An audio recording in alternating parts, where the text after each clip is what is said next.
Building doctor seal tape ಇಜೆ ಇದೊಂದು tape ಆಗಿದ್ದು ದೊಡ್ಡ ದೊಡ್ಡ ಬಿಲ್ಡಿಂಗ್ಗಳ ಎಕ್ಸ್ಪ್ಯಾನ್ಷನ್ ಮಾಡುವಾಗ ನೀರಿನ ಸೋರಿಕೆಯಾಗದಂತೆ ತಡೆಯಲು ಬಳಸುತ್ತಾರೆ.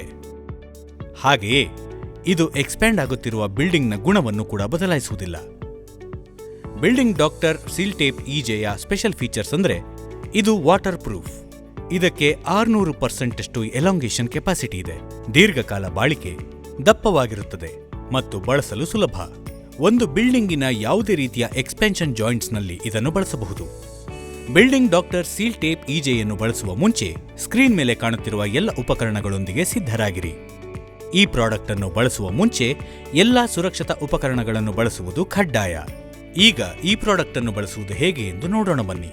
ಇದನ್ನು ಬಳಸುವ ಮುಂಚೆ ಯಾವುದೇ ರೀತಿಯ ಕಲೆ, ಸಿಮೆಂಟಿನ ಕಣಗಳು, ಪೇಂಟಿನ ಕಲೆಗಳು ಇದ್ದಲ್ಲಿ ಯಂತ್ರವನ್ನು ಬಳಸಿ ಅದನ್ನು ಶುದ್ಧಗೊಳಿಸಿಕೊಳ್ಳಬೇಕು. ಇದನ್ನು ಬಳಸುವ ಜಾಗ ಶುದ್ಧವಾಗಿದ್ದು ಸಮತಟ್ಟಾಗಿರಬೇಕು. ಸಮತಟ್ಟಾಗಿಲ್ಲದಲ್ಲಿ ಪ್ಲಾಸ್ಟರಿಂಗ್ ಮಾಡುವ ಮೂಲಕ ಇದನ್ನು ಸಮತಟ್ಟಾಗಿಸಿಕೊಳ್ಳಬೇಕು. ಬಿಲ್ಡಿಂಗ್ ಡಾಕ್ಟರ್ ಆಲ್ರೌಂಡರ್ ಅನ್ನು ಬಾಂಡಿಂಗ್ ಏಜೆಂಟ್ ಆಗಿ ಬಳಸುವ ಮೂಲಕ. ಈ ಉತ್ಪನ್ನದಲ್ಲಿ 2 ಕಾಂಪೊನೆಂಟ್ಗಳು ಇರುತ್ತದೆ, ಒಂದು ಬೇಸ್ ಮತ್ತೊಂದು ಹಾರ್ಡ್ನರ್. ಬಿಲ್ಡಿಂಗ್ ಡಾಕ್ಟರ್ ಮಲ್ಟಿಪರ್ಪಸ್ ಇಪಿಯನ್ನು ಮಿಷನ್ ಬಳಸಿ ಚೆನ್ನಾಗಿ ಮಿಶ್ರಣ ಮಾಡಿಕೊಳ್ಳಬೇಕು.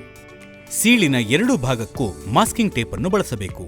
ಮಲ್ಟಿಪರ್ಪಸ್ ಇಪಿಯನ್ನು ಈ ಜಾಗದಲ್ಲಿ ಅಪ್ಲೈ ಮಾಡಬೇಕು. ಬಿಲ್ಡಿಂಗ್ ಡಾಕ್ಟರ್ ಸೀಲ್ ಟೇಪ್ ಇಜೆಯನ್ನು ಬಳಸುವ ಜಾಗದಲ್ಲಿ ಇದನ್ನು ಅಪ್ಲೈ ಮಾಡಬೇಕು. ನಂತರ ಬಿಲ್ಡಿಂಗ್ ಡಾಕ್ಟರ್ ಸೀಲ್ ಟೇಪ್ ಇಜೆಯನ್ನು ಸರಿಯಾದ ಒತ್ತಡದೊಂದಿಗೆ ಅಪ್ಲೈ ಮಾಡಬೇಕು. ಇದರಿಂದಾಗಿ ಅಲ್ಲಿರುವ ತೂತಗಳ ಮೂಲಕ ಅದು ಹೊರಗೆ ಬರುತ್ತದೆ. ನಂತರ ಮಲ್ಟಿಪರ್ಪಸ್ ಇಪಿಯನ್ನು ಬಳಸಬೇಕು. ಇದರಿಂದಾಗಿ ಹೆಚ್ಚಿನ ಮಲ್ಟಿಪರ್ಪಸ್ ಇಪಿಯನ್ನು ಬಳಸುವುದನ್ನು ತಡೆಯಬಹುದು ಮತ್ತು ಒಳ್ಳೆ ಫಿನಿಶಿಂಗ್ ಕೊಡುತ್ತದೆ. ಸೀಲ್ ಟೇಪ್ ಇಜೆಯನ್ನು ಬಳಸಿದ ನಂತರ ಮಾಸ್ಕಿಂಗ್ ಟೇಪ್ ಅನ್ನು ತೆಗೆದು ಬಿಡಬೇಕು ಮತ್ತು 24 ಗಂಟೆಗಳ ಕಾಲ ಒಣಗಲು ಬಿಡಬೇಕು. ಬಿಲ್ಡಿಂಗ್ ಡಾಕ್ಟರ್ ಸೀಲ್ ಟೇಪ್ ಇಜೆಯನ್ನು ಬಳಸಿದ ನಂತರ ಅದು ಯಾವುದೇ ರೀತಿ ಹಾಳಾಗದಂತೆ ನೋಡಿಕೊಳ್ಳಲು ರಕ್ಷಣೆ ಕೊಡುವುದು ಅವಶ್ಯಕವಾಗಿರುತ್ತದೆ. ಬಿಲ್ಡಿಂಗ್ ಡಾಕ್ಟರ್ ಸೀಲ್ ಟೇಪ್ ಇಜೆಯನ್ನು ಅಡ್ಡವಾಗಿಯಾದರೂ ಅಥವಾ ಉದ್ದವಾಗಿಯಾದರೂ ಬಳಸಬಹುದು. ಈ ಪ್ರಾಡಕ್ಟ್ ಅನ್ನು ಬಳಸುವ ಮುಂಚೆ ಸ್ಕ್ರೀನ್ ಮೇಲೆ ಕಾಣುತ್ತಿರುವ ಎಲ್ಲ ವಿಚಾರಗಳನ್ನು ತಪ್ಪದೆ ಪಾಲಿಸಿ.